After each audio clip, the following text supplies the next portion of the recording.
안녕하세요, 미스토리입니다. 어윈 채머런스키의 두 번째 강의입니다. 오늘은 미국이 보장하는 표현의 자유에 대해서 이야기했는데요. 우리나라의 표현의 자유와 미국의 표현의 자유는 어떻게 다를까요? 어윈 채머런스키의 위대한 수업, 표현의 자유. 지금부터 시작합니다.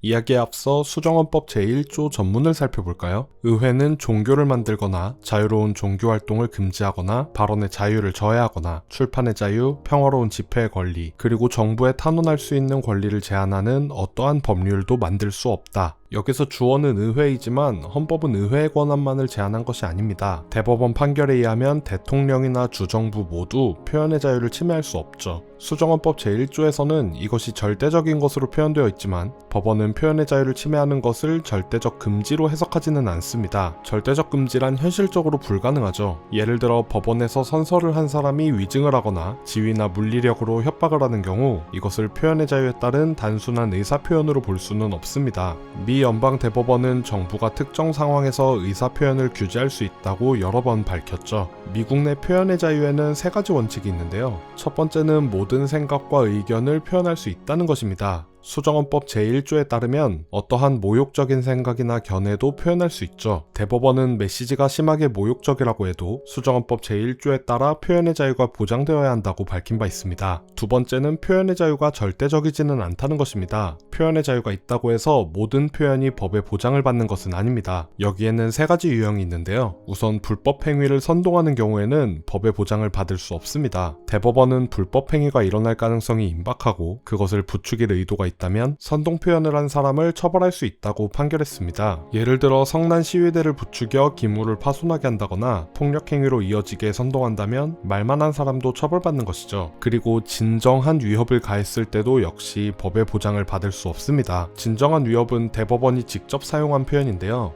누구도 타인에게 신체적, 물리적 공포를 정당화해서는 안 된다고 말하죠. 예를 들어 폭력 행위가 없었더라도 누군가를 에워싸서 위협을 가한다면 처벌할 수 있습니다. 그 누구에게도 타인의 안전을 위협할 권리는 없으니까요. 그리고 마지막 세 번째, 괴롭힘의 경우에도 법의 보장을 받을 수 없습니다. 대학 내 괴롭힘의 경우 그 판례가 많지는 않지만 직장 내 괴롭힘은 수많은 판례가 있습니다. 말이 누군가를 겨냥하거나 지나치게 퍼져 누군가의 취업 기회나 교육 기회를 박탈한다면 법적 처벌을 받을 수 있습니다. 이런 불법 행위 선동이나 진정한 위협, 괴롭힘의 기준은 무엇일까요? 그 경계를 명확하게 하는 것은 거의 불가능하지만 우리는 경계가 존재한다는 것은 확실히 알고 있습니다. 분명 어떤 선을 넘어선 표현은 처벌 대상이 되죠. 그렇다면 혐오 표현의 경우에는 어떨까요? 대다수의 나라에서는 혐오 표현을 법으로 금지하고 있습니다. 하지만 미국은 수정헌법 제1조에 따라 혐오 표현을 보호하고 있죠. 미국에서 십자가를 소각하거나 나치 문양을 그리는 것은 분명한 혐오 표현이지만 법적으로 처벌받지는 않습니다. 왜 미국은 혐오 표현을 보장하는 걸까요? 그 이유는 과도하게 모호하고 포괄적인 방식으로 혐오 표현을 정의하는 것 외에는 혐오 표현을 명확하게 정의하기 어렵기 때문입니다. 표현의 자유를 제한하는 법은 모호하거나 포괄적일 수 없다는 것이죠. 정리하자면 불법행위 선동, 진정한 위협, 괴롭힘은 금지하고 혐오 표현은 자유를 보장하는 것이 미국의 표현의 자유입니다. 이 둘 사이를 가르는 기준이 있을까요? 확실한 것은 수정헌법 제1조가 허용하는 것 이상으로 표현을 금지해서는 안 된다는 것이죠. 하지만 모호하지 않게 혐오 표현을 명확히 규정하는 방안을 찾는 것은 쉽지 않습니다. 이것은 연방법원의 판례에서도 찾아볼 수 있는데요. 1990년 미국 대학들은 혐오 표현 금지 규약을 채택했습니다. 하지만 연방법원은 대학들이 얘기하는 낙인과 비하의 의미가 지나치게 불명확하다며 이 규약이 위헌이라고 선언했습니다. 혐오 표현 금지가 타당해 보이더라도 혐오를 명확하게 규정할 수 없다면 표현의 자유를 침해할 수 없습니다. 이처럼 미국이 혐오 표현을 보호하는 이유는 그것이 절대 용납될 수 없더라도 그건 역시 하나의 의사표현이기 때문이죠. 표현의 자유에 대한 마지막 원칙을 살펴볼까요? 표현의 자유는 시간, 장소, 방식에 따라 제약을 받을 수 있습니다. 다시 말하자면 모든 메시지를 표현할 수는 있지만 시간과 장소, 방식에 상관없이 마구잡이로 표현할 수는 없습니다. 판례를 살펴보면 주거지역에서 야간에 음향 장비를 장착한 트럭이 돌아다니는 것을 금지하는 조례를 대법원은 합헌 판정했습니다. 이 조례는 표현의 시간, 장소, 방식만을 제한했을 뿐 야간 거주지역에 지역의 평온함을 유지해야 하는 정부의 목적 달성에 도움이 된다고 간주한 것이죠. 중요한 것은 절대로 그 내용은 제한되지 않는다는 것입니다. 모든 표현은 똑같이 간주되어야만 하죠. 이 모든 것을 정리하자면 모든 생각을 표현할 수는 있지만 절대적이지는 않고 시간과 장소, 방식의 제약을 받는 것, 이것들이 모두 헌법이 보장하는 표현의 자유의 가장 기본적인 원칙입니다. 어윈 체머런스키는 미국에서는 모든 생각과 관점을 표현할 수 있는 것이 인간의 기본권이라고 말하며 강의를 마무리합니다. 우리나라는 어떤가요? 우리는 차별과 혐오 표현에 대해 어떤 인식을 가지고 있나요? 과연 어디까지 우리 표현의 자유는 보장받을 수 있을까요? 그리고 지금과 미래는 또 어떻게 달라질까요? 그럼 오늘도 좋은 하루 되세요. 요바!